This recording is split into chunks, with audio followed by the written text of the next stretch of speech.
I'm Lisa, the artist behind Lachri Fine Art. Today's tutorial is kind of part 2 of one that I did a few weeks ago of this little girl in colored pencil. I'm working on Fabriano Artistico hot press extra white 140-pound watercolor paper. I think that's all of it. That is a long name. I really wish they had a shorter name because I've used both Polychromos and Luminance pencils on this one. Today we are focusing on her eye. We're going to look at it a little bit slower, well, quite a bit slower than it was in the original video, and just focus on the detail there. I have new video critiques every Tuesday where I'm critiquing your original paintings or drawings, my own speed paintings, drawings, and tutorials every Wednesday, and vlogs most weekends, so make sure you subscribe. Follow me on Facebook, Twitter, Instagram, Tumblr, all those social media sites. Links are below in the video description. You can keep up with news, my newest work, and see real-time clips of whatever it is I'm currently working on. I'll see you guys this weekend.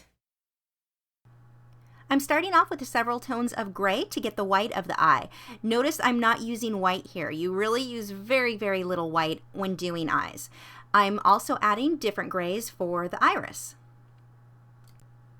I build up a lot of colors when I'm working on the iris. The only areas that I actually apply white to are the areas that I want to stay really white for the highlight. I'm adding several shades of grays and green and blue, just lots and lots of colors in here. Notice that I'm not taking each color all the way around for the entire iris. Certain areas have more green, certain have more blue, some areas have more gray. So you want to really look at your reference photo closely when you're doing this. For this specific eye, there is very, very little of the pupil that shows. I've got tiny, tiny bits of black, and then it's just outlined with the dark olive green. I'm going around the outside of the iris too and darkening that up. Then I go through with some paint thinner and a small synthetic brush and just soften all of that out. At this point, it looks pretty flat, so I'm going to continuously go through and build up. It's just layer on top of layer like everything else. Next, I'm using a little bit of pink on the outside corner of the eye to blend in with that gray.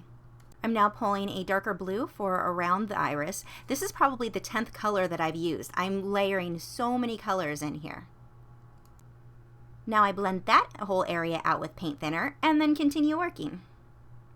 Notice that the areas that I needed to stay white, I left them white. I am going back over them with the white Luminance pencil to pull it out even further to soften those edges, but you don't want to fill in the white and expect to pull it all the way white again. For the inside corner of the eye, I am using different shades of reds and browns to build up that detail. Once I get everything pretty well blocked in, I like to go around the edges of the eye and start darkening some of those areas up as well. I will come back through and add more detail to the eye as I go, but in adding these details now, it makes it a lot easier for me to judge my values in the eye itself. So I definitely like to get some dark areas around it before I go back and do final details. Even just knowing that I need more pink around the eye is going to let me know that I can use more of that pink inside the eye and it will all balance out really nicely. Had I not done that at all, that pink kind of stands out a little bit too much. So in knowing that there's pink elsewhere, it lets me be a little bit more bold inside the eye with that. And you can see now I'm going back through and shading the inside of the eye even more, getting that darker gray on the white portion of the eye. Originally it seemed like I had gone too dark up against the white of the paper, but now that I'm darkening up areas around it, I can see I need to go darker. For the eyelashes, I'm just lightly blocking those in first with a very, very sharp pencil. Don't overdo the eyelashes. That's something that I see a lot of people do, and especially on kids, you really don't want those overdone or they look like little teeny tiny drag queens. I'm continuing to work around the eye and add in more shadows. Again, still not finished with anything inside the eyes. I will go back through and darken up the eyelashes quite a bit, but I would rather start too light than go too dark and not be able to pull that color back off. One of the things that you really want to watch when you're drawing children is the wrinkles around the eyes. Do not overdo those. If you do the wrinkles really sharp and really heavy, you make them look really, really old. It ends up with a very odd look, so it's kind of like you have a teeny tiny elderly person. So go very, very soft on those wrinkles. They will have some. You don't want to leave it blank or their face will look very flat, but don't overdo those wrinkles. The eyebrows are very similar. I'm going very, very light. You don't want to overdo those either or it will look like she's got a whole lot of makeup on. The next thing that I'm going to start focusing on is her tear line. This is something that I see a lot of people miss when they do portraits. They'll get everything so detailed but forget about the tear line. That's really, really important. Most people, you're going to see that on their eyes. Don't want to see the eyelashes coming out directly from the eyeball. There should be a tear line separating where the eyelashes start and where the actual underline of the eyeball is.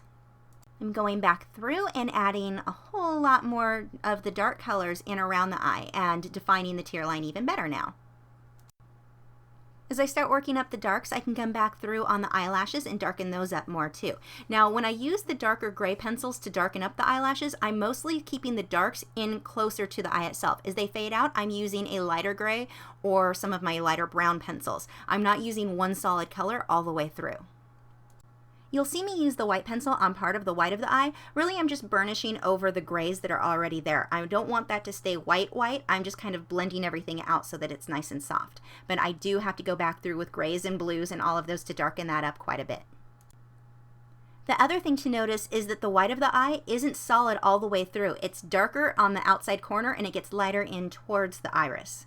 Now, in the case of this portrait, I want this outside eye to be very, very soft and slightly out of focus. So I'm applying the color the same way that I did the first eye, but I'm not going to go back through and do as much detail. I'm going to end up blending quite a bit of this out with both the paint thinner and with burnishing to keep it really, really soft.